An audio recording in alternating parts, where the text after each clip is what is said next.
I thought it would be neat to celebrate November 12, 1999 as the biggest financial meltdown in my lifetime and give thanks to the politicians who voted for the Gramm-Leach-Bliley Act, or the Financial Services Modernization Act of 1999.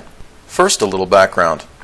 The Glass Steagall Act of 1933 established the Federal Deposit Insurance Corporation to insure bank deposits and required banks to choose between being a simple lender, a bank, or an underwriter, a brokerage. Here we see at Roosevelt's immediate right and left were Senator Carter Glass of Virginia and Representative Henry Steagall of Alabama, the two most prominent figures in the bill's development. In February 1995, Time magazine published Clinton Proposes Banking Reforms. The Clinton administration proposed sweeping changes in the nation's banking system that would permit commercial banks to sell insurance and underwrite securities. Treasury Secretary Robert Rubin outlined the new proposal, which would allow banks to, quote, affiliate, end quote, with Wall Street firms, insurance companies, and other financial service providers. It would repeal several federal restrictions, including the Depression-era Glass Steagall Act, which forbids banks from underwriting securities or selling insurance. Banks for years have been seeking a repeal of Glass Steagall. This United States Treasury Secretary Robert Rubin. And this Robert Rubin, who before his government service spent 26 years at Goldman Sachs serving as a member of the board and co-chairman from 1990 to 1992. Here's Time magazine's 15 February 1999 cover praising Robert Rubin, Larry Summers, and Alan Greenspan, the Committee to Save the World, the inside story of how three marketeers have prevented a global economic meltdown so far. The three marketeers convinced Congress and President Clinton to pass the Commodity Futures Modernization Act of 2000.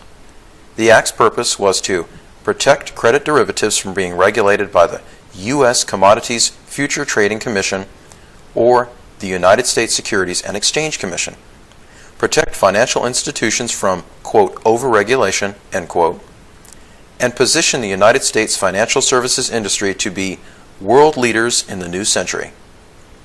Larry Summers, President Clinton's U.S. Secretary of the Treasury, lobbied to repeal the Glass Steagall Act. That's Secretary Summers on the left. President Obama chose Summers to be his director of the White House National Economic Council. In 1999, Senator Phil Gramm lobbied Republicans and Democrats in Congress to repeal the safeguards which the Glass Steagall Act enacted. Congresswomen like Nancy Pelosi killed Glass Steagall. Congressmen like Charles Rangel killed Glass Steagall. Congressmen like James Clyburn killed Glass Steagall. Senator Arlen Specter killed Glass Steagall. Senator Chris Dodd killed Glass Steagall. Quote, I have been a member of the Senate Banking Committee since the first day I was sworn into the Senate, almost 19 years ago. I think this effort dates to about 1967 or 1968, more than 30 years ago. This has been an ongoing debate and issue on the part of the banking committees of the Senate and the House, the Commerce Committee, and numerous efforts at the executive branch level. But certainly over the last 20 years, on numerous occasions, this body has enacted reforms to financial services only to watch the legislation die. Senator Chuck Schumer killed Glass Steagall.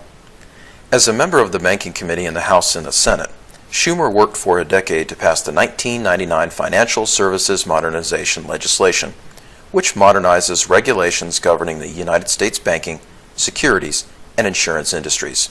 He played a key role in drafting language to ensure that financial companies serve traditionally underserved areas and has exposed unequal lending practices of banks and predatory lending practices of subprime lenders in minority communities.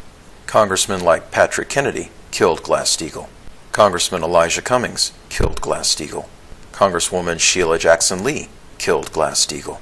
Congressman Steny Hoyer killed Glass Steagall. Congressman William Jefferson killed Glass Steagall. Congresswoman Loretta Sanchez killed Glass Steagall. Congressman Rod Blagojevich killed Glass Steagall. Congressman David Bonnier killed Glass Steagall. Congressman Lloyd Doggett killed Glass Steagall.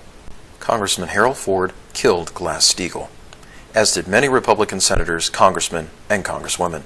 In a November 1999 Time magazine article titled Bank on Change, we learn that not everyone is happy. Quote, this is horrible legislation, end quote. says bank analyst Lawrence Cohn at Ryan Beck & Company. Quote, "It creates a huge potential obligation for U.S. taxpayers," end quote. How's that?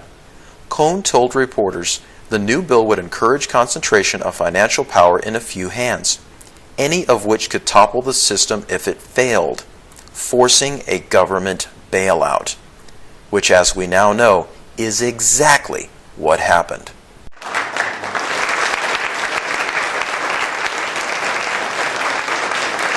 On the 12th of November 1999, the Glass Steagall Act of 1933 was repealed by the Gramm-Leach-Bliley Act, or the Financial Services Modernization Act. There's Alan Greenspan. There's Senator Phil Gramm. There's Senator Chris Dodd. Associated Press writer Marcy Gordon wrote an article about the details of the Banking Act Bill Clinton had signed into law in Questions and Answers About Financial Overhaul. Here's the second part of that article. The Associated Press also reported, President signs massive banking bill. In the photo, the president is standing next to Alan Greenspan. Clinton once opposed measure. By Associated Press, Washington. President Clinton signed into law Friday a sweeping measure that knocks down Depression-era barriers and lets banks, investment firms, and insurance companies sell each other's products and provide one-stop shopping for financial services. Quote, "This is a day we could celebrate as an American day," end quote, Clinton said at the signing ceremony in a White House auditorium. The audience of lawmakers and senior government officials included Federal Reserve Chairman Alan Greenspan. Praising Congress's bipartisan support for the legislation, Clinton said it is a victory for both free markets and consumer protection. The law will help, quote, "make sure that the 21st century economy really works for our country," end quote, the president said. Clinton opposed similar legislation for years, but recently dropped his veto threat after changes were made. Congress passed the law November 5 to open the way for a blossoming of financial, quote, "supermarkets," end quote, that sell loans, investments, and insurance. Proponents pushed the legislation in Congress for 2 decades, and Wall Street and the banking and insurance industries poured millions of dollars into lobbying for it in the past few years. At stake is an estimated $350 billion that Americans spend annually on fees and commissions for banking, brokerage, and insurance services. Proponents say the legislation will save customers $15 billion a year, offering them greater choice and convenience and spurring competition. Consumer groups and other opponents maintain it will bring higher prices and jeopardize people's financial privacy. On the 24th of October 1999, the New York Times published Stephen Labatin's report, Deal on Bank Bill was helped along by midnight talks. At a fundraiser at Senator Edward M. Kennedy's home, here shortly after 6 o'clock on Thursday evening, President Clinton asked one of his closest friends in the Senate, Christopher J. Dodd of Connecticut, how the talks were going with Republicans over the most important financial legislation since the Great Depression. Mr. Dodd was not optimistic about the bill, which had reached the point of do or die.